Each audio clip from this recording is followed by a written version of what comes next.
हमारे पौधे भी हमारे बच्चों की तरह ही होते हैं। जब इनको कोई बीमारी लगती है या हमें कुछ बताना चाहते हैं तो ये अपनी ज़ुबान खोल नहीं पाते। पौधे चाहे 100 साल के हो जाएं, लेकिन अपनी ज़ुबान कभी खोलते ही नहीं हैं। हमें ही इनकी बॉडी लैंग्वेज को समझना पड़ता है। इनकी बॉडी लैंग्वेज ही इनकी ज़ुबान है। तो आइए इनकी बॉडी लैंग्वेज के बारे में भी कुछ जान लेते हैं।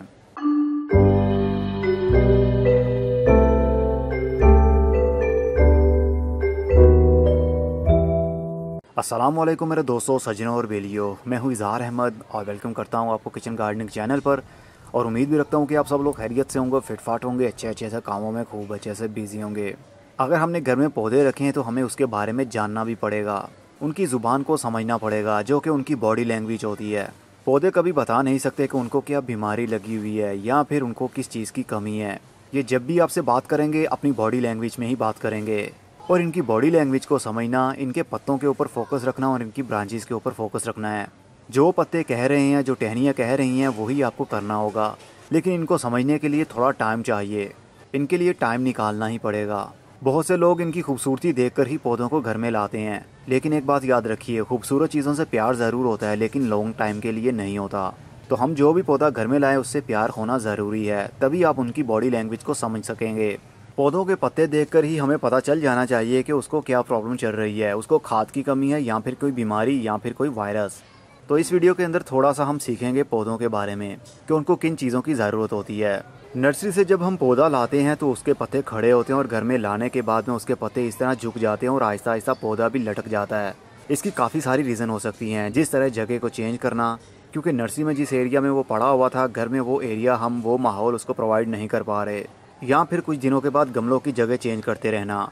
पौधों को जहाँ पर पहली मरतबा रख दिया जाए जल्दी उनकी जगह चेंज नहीं करनी चाहिए, नहीं तो वो स्ट्रेस में आ जाते हैं और मर भी सकते हैं। या फिर नर्सरी से जब हम कोई पौधा लाते हैं तो उन्होंने गमले ज़मीन के ऊपर रखे होते हैं और गमले के नीचे जो ड्रेनेज होल होता है वहाँ से उसकी रूट मिट्टी के अंदर जा रही होती है। तो माली लोग हमें वो काट कर ऊपर वाला गमला दे देते हैं। तो कुछ घंटों के बाद में जो ऊपर वाली ग्रोथ होती है पौधे की, वो लटकना शुरू हो जाती है, क्योंकि उसकी रूट्स काट दी जाती हैं जो कि ज़मीन के अंदर से फीड ले रही थी। इस तरह पौधा आपका काफ़ी स्ट्रेस में आता है। तो हम समझते हैं शायद किसी खाद की कमी हो रही है, तो हम खाद देने लगते हैं, चाहे गाय का गोबर हो चाहे फिर केमिकली खाद हो। ऐसी स्टेज पर खाद देने से पौधा और भी स्ट्रेस में आता है, क्योंकि उसकी रूट्स काम नहीं कर रही होती। उसको एक टाइम चाहिए होता है ताकि अपनी रूट्स को डिवेलप कर पाए और पौधे की ग्रोथ दोबारा से शुरू हो पाए।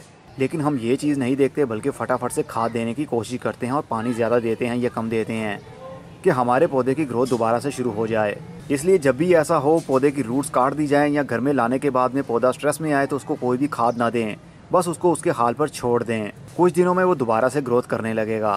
पत्ते के लटक जाने की रीज़न ये भी एक होती है कि आप उसके ऊपर ज़्यादा कोई पेस्टिसाइड का या फर्टिलाइज़र का स्प्रे कर दें या फिर मिट्टी के अंदर खाद का ज़्यादा यूज़ कर लें। और पौधों के पत्ते लटक जाने की एक रीज़न ये भी हो सकती है कि वो पौधा धूप वाला है ही नहीं और आपने उसको धूप में रख दिया है, ये समझ कर के पौधे की ग्रोथ अच्छी चलेगी, क्योंकि सूरज की धूप से पौधे खुराक बनाते हैं। लेकिन हर पौधा सूरज की धूप में रह नहीं पाता। कुछ शेडी एरिया के पौधे होते हैं, अगर उनको धूप मिले या हीट मिले तो उनके पत्ते लटक जाते हैं, और जैसे ही हम उनको शेडी एरिया में रखते हैं या जैसे ही रात का टाइम होता है तो उनके पत्ते दोबारा से खड़े हो जाते हैं। ये कॉमन सी छोटी छोटी सी बातें होती है जिनके बारे में आपको सोचना पड़ेगा, मतलब कि पौधे की बॉडी लैंग्वेज को समझना पड़ेगा। अब आपके पास जो पौधा है उसके पत्ते लटक रहे हैं, ये आपको खुद मालूम होना चाहिए कि क्या रीज़न हो सकती है, हमने क्या यूज़ किया, हमने इसके साथ क्या ऐसा किया जिसकी वजह से इसके पत्ते लटक सकते हैं। अक्सर हमारे पौधों के पत्ते पीले होने लगते हैं और गिरने लगते हैं। इनकी भी काफ़ी सारी वजह हो सकती हैं कि पत्ते पीले क्यों पड़ रहे हैं। पत्ते पीले होने की मेन वजह यह है कि इसकी रूट बाउंडिंग भी हो सकती है, मतलब जिस गमले के अंदर आपने पौधा लगाया हुआ है उसके अंदर रूट्स इसकी इतनी डेवलप हो चुकी हैं कि उनकी नई ग्रोथ बढ़ नहीं पा रही, जिसकी वजह से पत्ते पीले हो रहे हैं। या फिर नाइट्रोजन की बहुत ज़्यादा कमी, जब नाइट्रोजन की कमी होने लगती है तो पत्ते पीले पड़ने लगते हैं और सूखने लगते हैं। या फिर ओवर वाटरिंग करने की वजह से भी पत्ते पीले पड़ जाते हैं। और कुछ पौधे ऐसे भी होते हैं जो कंप्लीट शेडी एरिया के होते हैं और हम उसको ऐसे एरिया में रख देते हैं जहाँ पर थोड़ी बहुत धूप भी आती हो, लेकिन वो धूप को बर्दाश्त नहीं कर पाते और उनके पत्ते पीले होने लगते हैं। क्रोटन एक कंप्लीट शेडी एरिया का पौधा है, इसको धूप में रखेंगे तो ये सर्वाइव नहीं कर पाएगा। इसके पत्ते सबसे पहले पीले होंगे और लटक जाएंगे और उसके बाद में ये मर जाएगा, चाहे जितनी भी इसकी केयर कर ली जाए। और ओवर वाटरिंग भी ये रीज़न हो सकती है। नाइट्रोजन की कमी को पूरा करने के लिए आप गाय का गोबर यूज़ कर सकते हैं। खाद कोई सी भी हो, आप रूटीन से यूज़ करते रहें तो पौधों में कभी भी कोई ख़राबी पैदा नहीं होती, मतलब कि किसी किस्म की डेफिशिएंसी नहीं होती। जब भी कोई प्रॉब्लम होगी वो मौसम की वजह से ही होगी, या फिर ओवर वाटरिंग की वजह से या फिर लेस वाटरिंग की वजह से। हमारे किसी किसी पौधे की ब्रांचेस रहती हैं और पत्ते सारे झड़ जाते हैं। ऐसा ज़्यादातर इसलिए होता है कि उसको लाइट पूरी नहीं मिल पा रही होती। अगर सूरज की रोशनी सही प्रॉपर तरीके से मिलती रहे तो पत्तों की ग्रोथ होती रहती है, लेकिन ये भी ख्याल रखना पड़ेगा कि वो पौधा धूप वाला है या शेडी एरिया का है। कुछ पौधे ऐसे भी होते हैं शेडी एरिया कि उसको धूप में रखा जाए तो उसके पत्ते झड़ जाते हैं, और कुछ पौधे ऐसे होते हैं जिनको धूप में रखा जाए तो उनके पत्तों की ग्रोथ होती है, और शेडी एरिया में रखेंगे तो उनके पत्तों की ग्रोथ रुक जाएगी और पत्ते झड़ जाएंगे और सिर्फ टहनियाँ रहेंगी, और वो भी आहिस्ता आहिस्ता सूख जाएंगी। अगर हमारे पौधों के पत्ते इस तरह पीले हो रहे हों, जिस तरह अभी आपको ये दिख रहा है, फीका रंग हो गया है इनका, इनकी अंदर वाली वेन्स तो ग्रीन हैं लेकिन बाकी सब पौधा पीला हो रहा है और लाइट कलर का हो गया। ये अक्सर पौधों में ऐसा हो जाता है। तो इनके पत्ते हमें कह रहे हैं कि मेरे अंदर आयरन की कमी हो गई है, मतलब लोहे की कमी। इनकी आयरन की कमी को पूरा करने के लिए आप नेल्स भी यूज़ कर सकते हैं। अगर आपके पास कोई सा भी केमिकल फर्टिलाइज़र है या फिर ऑर्गेनिक फर्टिलाइज़र है तो रूटीन से टाइम टू टाइम उसको यूज़ करते रहना चाहिए। हर 15 दिन के बाद या 20 दिन के बाद वो यूज़ ज़रूर करना चाहिए, पौधे की ग्रोथ और उसके एज के हिसाब से। तो आयरन की कमी को पूरा करने के लिए आप लोहे के कील भी यूज़ कर सकते हैं। एक गिलास पानी लीजिए और उसके अंदर 20 या 30 जितने भी नेल्स आपके पास मौजूद हैं पुराने वाले जिनको जंग लगा हुआ है, उनको पानी के अंदर 24 घंटे के लिए डिप कीजिए और उसके बाद में वो पानी पौधे की मिट्टी के अंदर डाल सकते हैं। इससे भी आयरन की कमी किसी हद तक पूरी होती है, और ये आप हर 15 से 20 दिन के बाद कर सकते हैं। अगर आपके पौधे की ग्रोथ अच्छे से चल रही है और अचानक से उसके पत्तों के एजिज एरिया ब्राउन होने लगे और पत्तों के बीच में पीले रंग के वाइट से सर्कल आने लगे तो समझ आइए उसमें पोटेशियम की कमी हो गई है। तो उसके अंदर पोटेशियम वाला फर्टिलाइजर आप डाल सकते हैं। पोटेशियम की कमी की वजह से पत्ते भी मुड़ने लगते हैं, या फिर रस चूसने वाले कीड़ों की वजह से भी ऐसा होता है। ये तो आपको देखने पर पता चलेगा पत्तों के ऊपर कीड़ों का अटैक है या नहीं। अगर कीड़ों का अटैक नहीं है तो फिर ये पोटेशियम की कमी की वजह से ऐसा होता है, पत्ते मुड़ने लगते हैं। तो ऐसे में पोटेशियम वाला आप कोई भी फर्टिलाइज़र यूज़ कर सकते हैं, या फिर ओनली NPK भी बेस्ट रहता है हर 15 से 20 दिन के बाद। अगर ऑर्गेनिकली चलना चाहते हैं आप तो वुड ऐश मतलब लकड़ी की राख भी यूज़ की जा सकती है एज आ पोटेशियम, वो भी सोर्स है पोटेशियम का। एक मुट्ठी लीजिए और गमले की मिट्टी के ऊपर डाल दीजिए और उसके बाद में हल्की सी घोड़ी कीजिए और पानी दे दें। हर 15 से 20 दिन के बाद ऐसा करने से आपके पौधे में कैल्शियम की कमी नहीं होती और ना ही पोटेशियम की। हमारे कुछ पौधे ऐसे होते हैं जिनको ज़्यादा रिच सॉइल अच्छी लगती है, ऐसी सॉइल जिसके अंदर ज़्यादा खाद हो, या टाइम टू टाइम हम पौधों के पत्तों के ऊपर स्प्रे करते रहें या मिट्टी में यूज़ करते रहें तो पौधे की ग्रोथ अच्छी चलती रहती है और उसके पत्ते भी बेंड नहीं लेते और ना ही मुड़ते हैं। रात की रानी का पौधा भी ऐसा है जिसको रिच सॉइल अच्छी लगती है, क्योंकि जब इसको फ्लावरिंग होती है तो बंच की सूरत में होती है। एक टहनी के ऊपर कितने सारे फूल लगे होते हैं एक टाइम में, तो जब पौधा फूलों पर आ जाए तो उसको ज़्यादा खाद की ज़रूरत होती है। बहुत सारे पौधे ऐसे भी हैं जिनको खाद की बिल्कुल ही ज़रूरत नहीं होती, बल्कि वो मिट्टी से ही और हवा से ही अपनी ज़रूरत को पूरा करते रहते हैं और सूरज की धूप से। जिस तरह के फाइकस फैमिली ऐसी है जिसको ज़्यादा खाद की ज़रूरत नहीं होती, और अगर इसको खाद ना भी दी जाए तो भी इसके पत्ते इसी तरह ग्रीन रहते हैं। बस इसको ऐसे एरिया में रख दिया जाए जहाँ पर धूप भी आती हो और शेडी एरिया भी रहता हो तो इसकी ग्रोथ चलती रहती है। ऐसे पौधे भी इस दुनिया में मौजूद है जिनके ऊपर कीड़े अटैक नहीं करते और ना ही कोई बीमारी और ना ही किसी खाद की ज़रूरत होती है। बस पानी, हवा और धूप की वजह से ही इनकी ग्रोथ चलती रहती है। तो हर पौधे के लिए खाद यूज़ करना ज़रूरी नहीं होता, और कुछ पौधे ऐसे भी होते हैं जिनको ज़्यादा नाइट्रोजन वाली मिट्टी अच्छी लगती है। ऐसी मिट्टी जिनके अंदर ज़्यादा हीट हो, लेकिन धूप वाली हीट नहीं, खाद वाली हीट, जैसे कि नाइट्रोजन मिलती रहे तो इनके पत्ते ग्रीन रहते हैं और ग्रोथ होती रहती है। सबसे ज़्यादा नाइट्रोजन की ज़रूरत होती है मकई के पौधों को, गंदुम के पौधों को, और ऐसे चारे वाले पौधे जो भैंस बकरियां खाती हैं। चावल के पौधों को भी ज़्यादा नाइट्रोजन की ज़रूरत होती है, क्योंकि इनके अंदर ओनली सॉफ्ट से लंबे से ग्रीन कलर के पत्ते ग्रोथ में आते हैं, इसलिए इनको ज़्यादा नाइट्रोजन वाली खाद की ज़रूरत होती है। तो नाइट्रोजन की खाद के लिए आप गाय का गोबर भी यूज़ कर सकते हैं।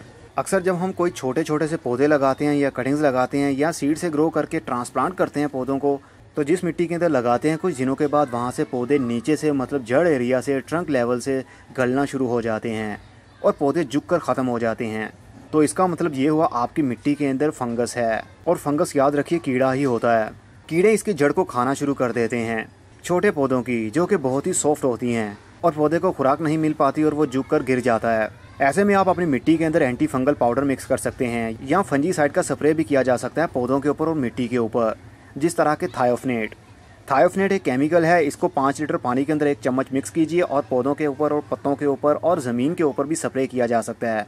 इससे फंगस ख़त्म हो जाता है। अगर ऑर्गेनिकली आप चलना चाहते हैं तो लकड़ी की राख भी काफ़ी फ़ायदा दे सकती है। जो भी आप मिट्टी यूज़ करें सीडलिंग करने के लिए या कटिंग्स लगाने के लिए या छोटे पौधों को ट्रांसप्लांट करने के लिए, सबसे पहले उस मिट्टी को, चाहे वो नर्सरी से न्यू लेकर आए हों मिट्टी, उसको एक मरतबा सन ड्राई ज़रूर कीजिए।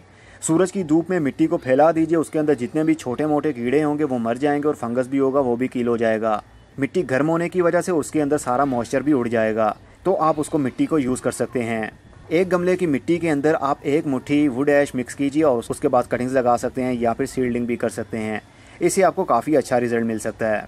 अक्सर हमारे पौधों के पत्ते कटे होते हैं, रात के टाइम देखते हैं तो सही होते हैं, दिन के टाइम आकर देखते हैं तो साइडों से खाए होते हैं। ऐसा क्यों होता है? इनकी 2 ही वजह हो सकती हैं जो कि कीड़े खाते हैं इनको। कैटरपिलर एक ऐसा कीड़ा है जो पत्तों को खाता है और दिन के टाइम देखने पर काफ़ी मुश्किल से नज़र आता है।